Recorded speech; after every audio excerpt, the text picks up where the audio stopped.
Howdy folks, this is Truthful Cake, and we are playing Dusk, part 6. And I literally just cut off the last episode, so I don't even remember what the name of this stage is. But yeah, we're gonna keep plowing through. I really don't know where I am as far as like relation to all the game's levels. It doesn't really show me how many there are or anything, but we're gonna keep plowing through. It's weird that the game is like completely silent right now. It usually has at least like spooky ambient music to it. Yeah. But are you prepared for what's next? I mean, I'm as prepared as I'm going to be, I guess. That makes me think that there's gonna be like a boss fight or something. Okay.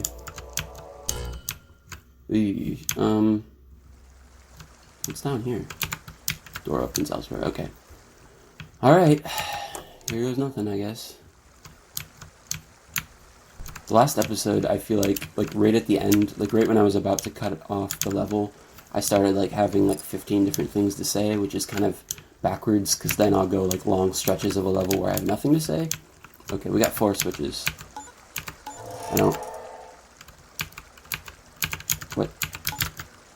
I don't know if I was supposed to do those in a specific order or what. I don't really understand. Okay, well, what do I have? I have 15 on the hunting rifle. Okay, let's try this for now. What is going on here? These are people. Should I kill them? Yes, I think I should. It's like they look kind of like the scientists from Half-Life. Maybe. Not really. Half-Life is another game. Okay, the last episode I was talking about games that I've played way after their hype. Like, way after they came out or way after they were widely talked about. The Half-Life series is another series like that where I played the first Half-Life in, I think, 2019, and I didn't even play through all of it. Okay, what am I supposed to be doing here? Oh, the door. What does this say? What did we create?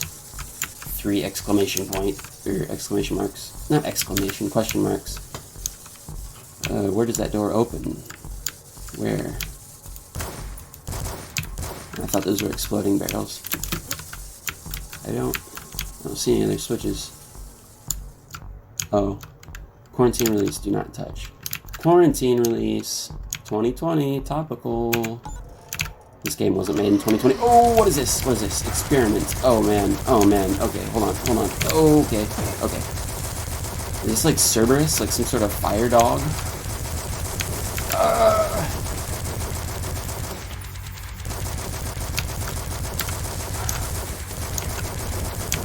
How am I doing on health? Okay, I'm doing okay. Maybe. Okay, I'm gonna switch to different then.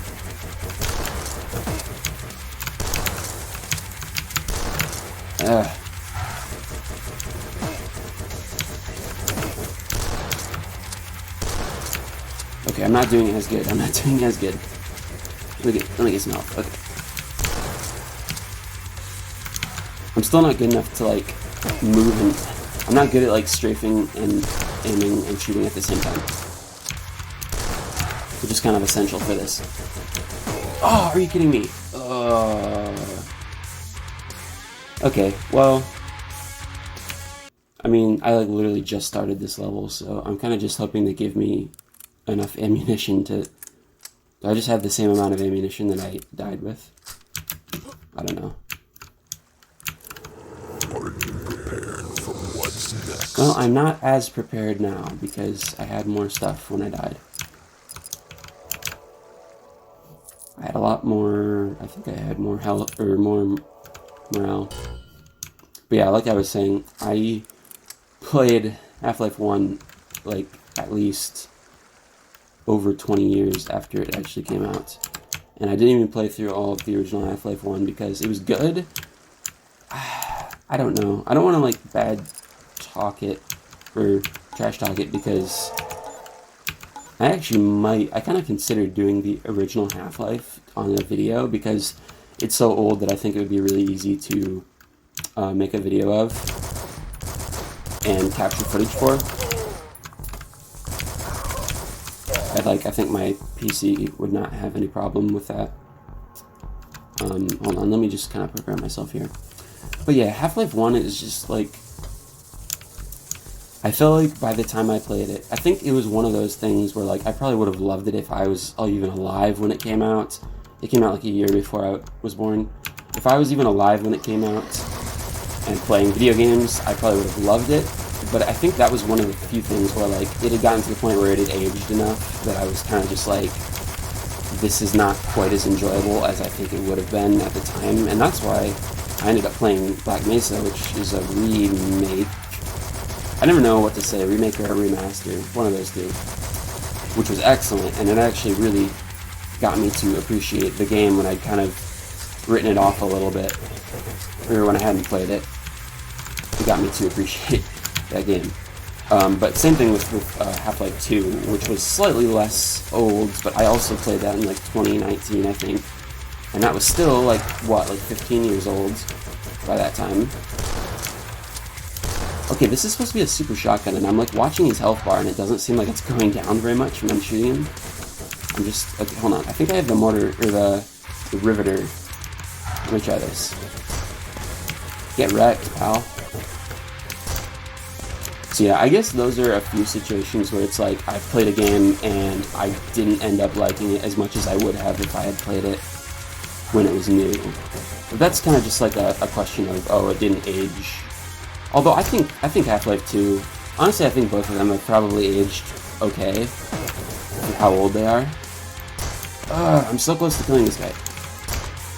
Yes, okay. Okay. We're good. We're good. We're fine. Kind of.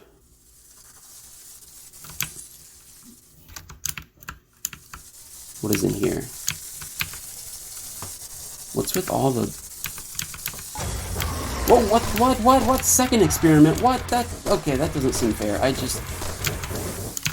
literally just did this. What? Okay. I don't know how I'm gonna do with this. I don't know how I'm gonna do with this. Oh no, oh no, oh no. Oh wow, okay. Never mind. Actually, I don't want to say anything, because it's probably gonna, like, out of nowhere just be like, third experiment, fight a third one. Why not? What do the rest of these buttons do? Do any of them, like, give me stuff? Because I need help. Okay. But yeah, that was another thought I had when I was thinking of... This is only the beginning. Okay. Well, I didn't find any secrets. How did I only kill 5 out of 8? There was like almost no one in that level. How did I miss 3 people? Okay, whatever. That might have been the end of the first section, just because it was a big boss fight. I don't know. Oh, yeah, okay. The meat hook wounds in your back still throb as you make your way down the cold, black, and bloody hallways that once held those monstrous creations. You leave the ruined town of Dusk behind, littered with the corpses of the possessed, hoping never to return. In the distance stand imposing silhouettes of what appear to be military facilities, but why? A dark voice pushes you forward. Do you truly seek answers, or is it simply too late to turn back? Continue the Dusk experience in episode 2, the facilities. Okay, so that was the first episode of Dusk. It only took me like 6 parts to get there. Is that it? Okay. I guess I just start a new episode and then do facilities. I think we'll keep going because I haven't recorded for that long. I'm going to do the medium difficulty again because honestly I feel like such a wimp because I like legitimately watched reviews, or like I've read some stuff and I've watched a couple of reviews on this game, and like pretty much everyone basically said like the medium difficulty is too easy. Like the second to hardest, because the hardest you die in 1 hit, I believe, which is kind of ridiculous. But like so many, oh, I have to start over. Okay, I have to start with just the sickles. Okay, I guess that makes sense. Because it didn't give me an option to continue. It didn't give me an option to be like, just keep playing. I don't think. It said like, the episode is over, and then it sent me back to the main menu. So I assume that I just had to start from scratch. I don't know. Hopefully I didn't mess that up. Hopefully. Honestly, that might be profanity.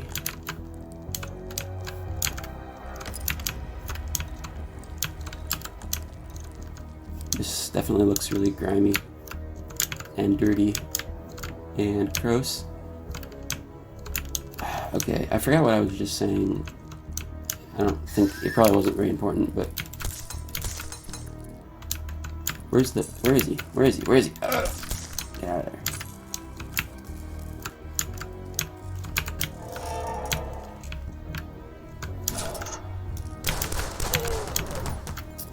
I think I was talking about Half-Life. Oh, I was talking about games that I've thought about streaming, or not streaming, playing, that I would be able to play. And Half-Life 2 is another one. Although it's so, like, Half-Life 2 is, like, really lengthy, especially in today's, like, I think because I grew up at the time that I did, and I'm used to contemporary shooter and contemporary single campaigns for, like, shooters, single-player campaigns for shooters being, I'm used to them being what they are today, that I'm not used to campaigns being as lengthy as Half-Life and Half-Life 2 are. Like, they're each, like, I don't know, I definitely put probably like 20 hours into each of those, if not more. Okay, we get key cards this time. And I feel like it might take me an eternity to get through that on a video.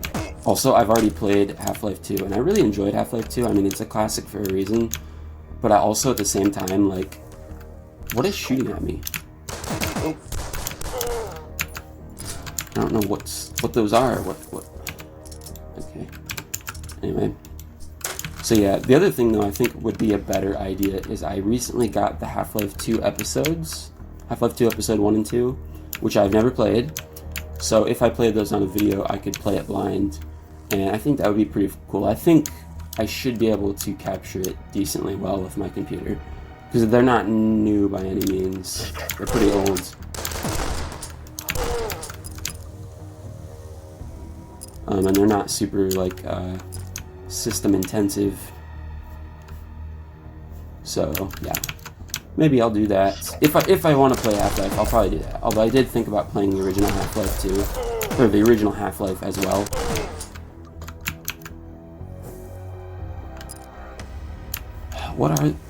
Okay, there's like snipers or something, and I can't shoot them from this far away because I'm too far.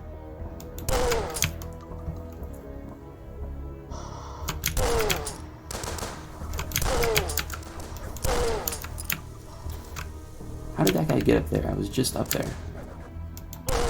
Nice, okay.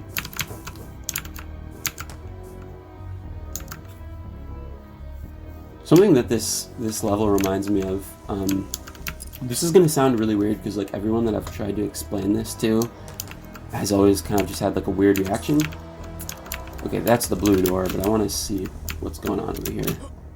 But, I don't know, have you ever like there's just sort of like a type of place or a type of environment that has like a very specific kind of atmosphere or like aesthetic that just resonates with you?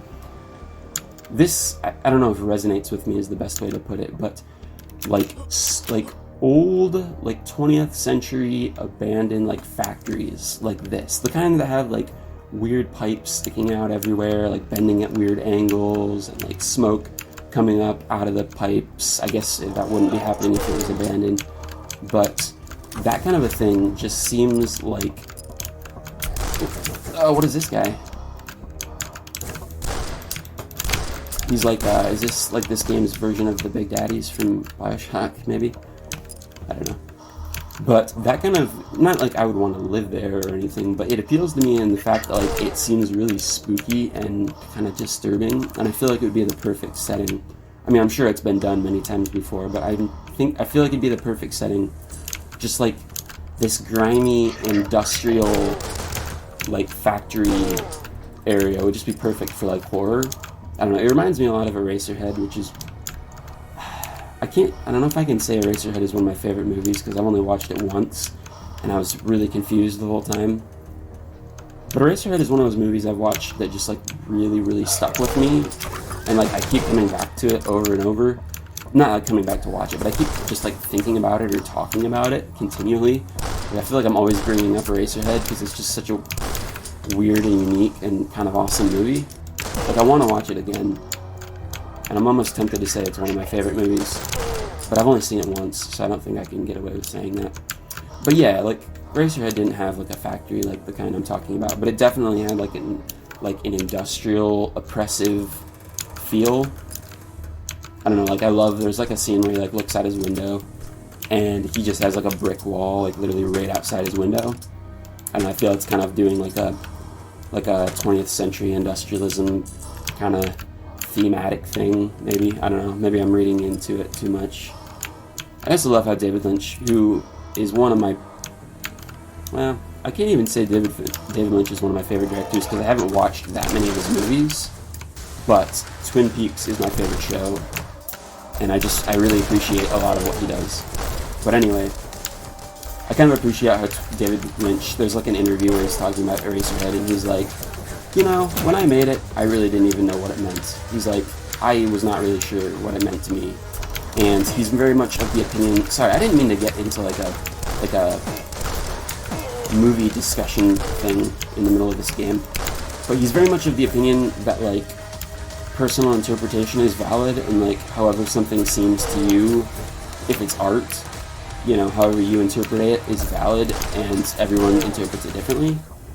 And he's very much just like, whatever Eraserhead means to you, that's valid, you know. It's like you shouldn't say, oh, well, of course it doesn't mean that, if you have something different that, whoa, what was this? Okay, what, am I in like a, what do they call them, like a silo where they keep like feed for animals? How do I get out of here? What? Turn and leap. What? How am I gonna? Okay, what do they expect me to do here? Anyway, I don't know how I got into Eraserhead. Eraserhead just reminds me of the kind of aesthetic that I get whenever I pass, like, whenever I see like old school, like old style 20th century industrial factories. They just look like really oppressive, and a lot of like Eraserhead and its like sound design and like just how everything just makes you feel super uncomfortable and oppressed the whole time you're watching. That kind of a thing really appeals to me. What am I supposed to do here? Wait, hold on. Is that? Oh. Hold walk to climb anything. I found the climbing thing. It literally calls it the climbing thing. Wait, what am I supposed to do? Hold on, what am I supposed to do? I thought it just said...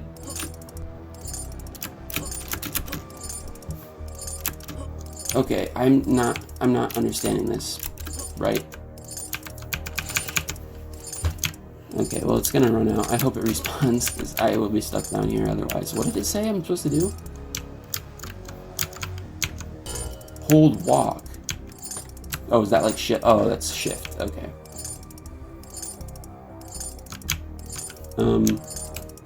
What?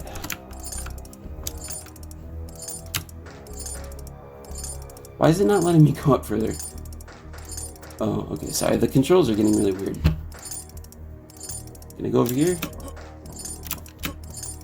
Can I go up here? Oh, okay.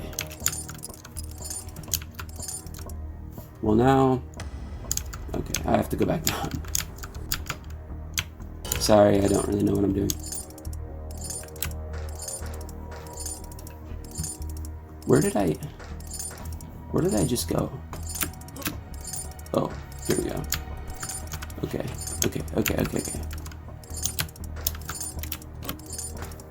Okay, I think we're good. Maybe. Yeah. One thing I will say that... Oh, okay, here we are. We're back here. Let's walk up here. Oh, there's people up here too. Oh, I'm not doing well health-wise. Okay. Oh. Okay. Ah, there's just people everywhere. Okay. I'm not prepared for this. Okay. Dude, stop. Dude, stop.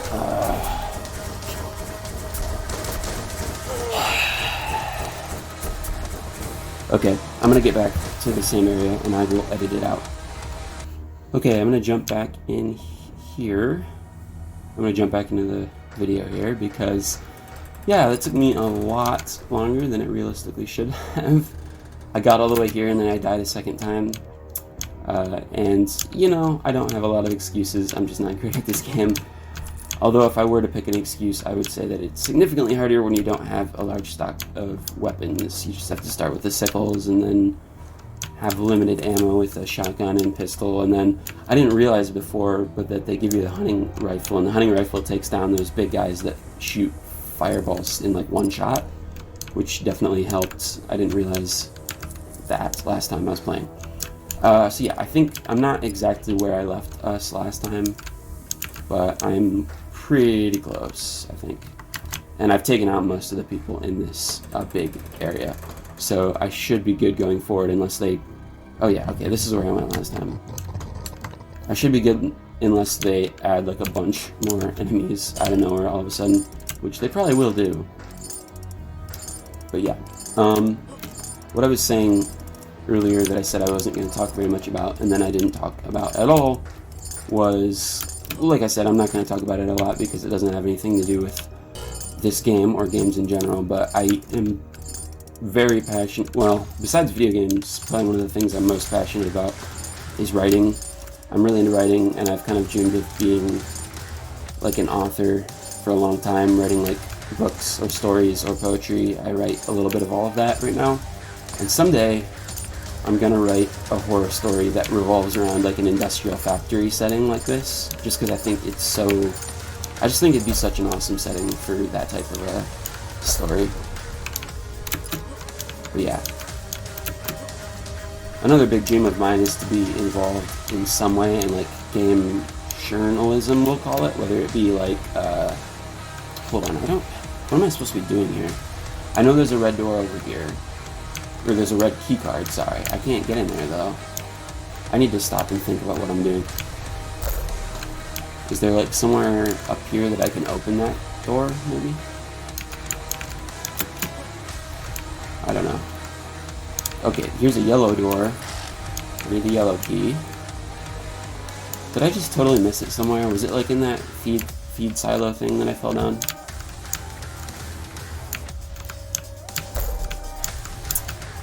Okay, well, if need be, I will...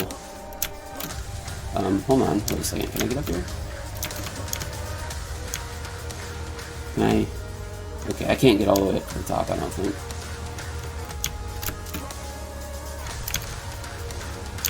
Can't get up there. But yeah, another big dream of mine is to be involved in either, like, writing reviews. I don't know if I'd wouldn't necessarily have to be, like, a magazine or a website, but, like, either writing reviews or getting involved in like some sort of a video game, like, what would you call it, corporate, not conglomerate or something, where people like either review games or just make videos about games, or being on like a game. I think, did I miss the key in here? Oh, I did, okay, that makes sense, I missed the key, sorry, my bad. Or like being on a game podcast or anything like that, I just think would be really awesome, and that's kind of what motivated me to make this channel, because if I ever wanted to like put myself out there and apply for something related to video games, I would at least have some sort of proof that, oh, they added the people, okay. Okay, that must have been triggered with, when I got the yellow key card, it probably triggered it to add more enemies. Okay, I'm gonna try really hard not to die here. Okay. It's a lot easier with this hunting rifle. I can't get over this. Whoa. Oh man, I bounced all the way outside. Oh darn it, that's not what I meant to do. My bad, my bad.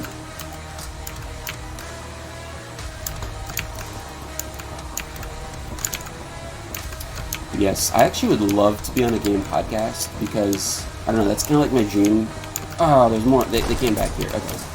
Hold on. Because with a game podcast, the cool thing about game podcast is, like, unless you were the host of the podcast, you wouldn't probably have to edit it. And I'm not good at editing. And you probably wouldn't know you wouldn't have to know how to do, like, a bunch of, like, really fancy video editing skills, maybe. I don't know. Like, my dream, like, podcast, if I was, like, to be on a podcast, or even just a podcast like it, is probably Canon Rinse, which is a UK-based gaming podcast. It's one of the more well-known gaming podcasts, I believe. And I've listened to it for quite some time. And something like that would just be awesome. Because what they do is they just kind of like... Well, hold on. They just have like a running list, like a running schedule of games that they play. And then people just come on and say like, hey, you know, this is when I first played the game, this is my personal experience relating to the game, this is what I like about the game, this is what I don't like about the game, but it's more informal. It's not like a formal review. It's just like, hey, let's play games and then have a podcast where we talk about them. Like, I really want to be involved in something like that someday. What is this? Yeah. Canon Rinse actually has, like a forum where you can, like, talk, you can, like, hold on, I need to figure out what I'm doing. Where you can, like, write in about games that you've played and why you like them and stuff. And once, I only tried once, I wrote into the forum and they, what is this? Oh, it's a riveter. Okay. And they read my thing on the podcast. They read what I said about a game on the podcast. And I was so happy. It was, like, honestly the coolest thing. Ah, I just shot that right into myself. My bad.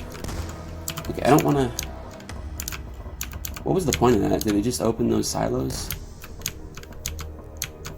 Okay, I don't want to go down if I don't have to. Ooh, I can climb these. Cool. Cool. What's that over there? Is that a thing? Okay, I'm gonna go up here. Nice. Okay, is there anything else I need to climb?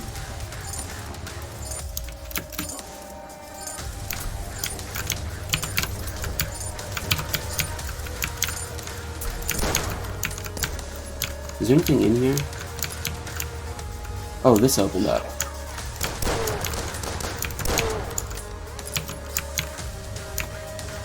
Okay, so I can get the red key. I don't know where the, I don't know where to put this. I don't know where the red door is. I've been spending too much time talking this episode and not enough time figuring out what I'm supposed to do.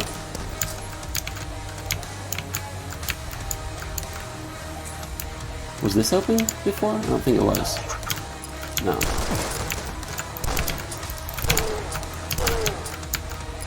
It's definitely not open.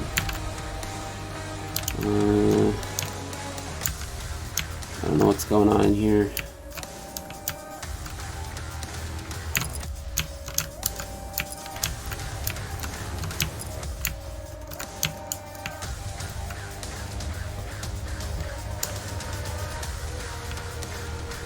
This was like the big feed silo thing I was stuck in. Okay, if I need to cut it, I will cut it again until I figure out what I'm supposed to do.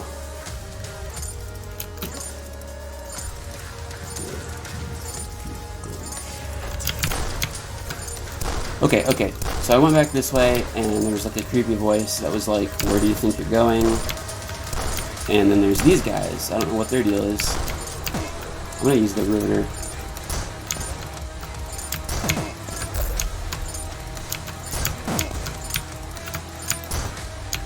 Nice, okay. Not so nice, that took a lot of my health. And I barely even got... I didn't get hit that many times, I didn't think. Okay, the red door is over here. I remembered that when I was sitting there, yeah, it took me a while to remember where it was. Okay, that's the end of the level. This recording is really, really long because I spent a lot of time figuring out what I was supposed to do, and I'm going to have to cut it down a bit. But hopefully that was somewhat entertaining. We are on the second episode of DUSK now. So I am going to cut the episode here, and we will catch you guys later.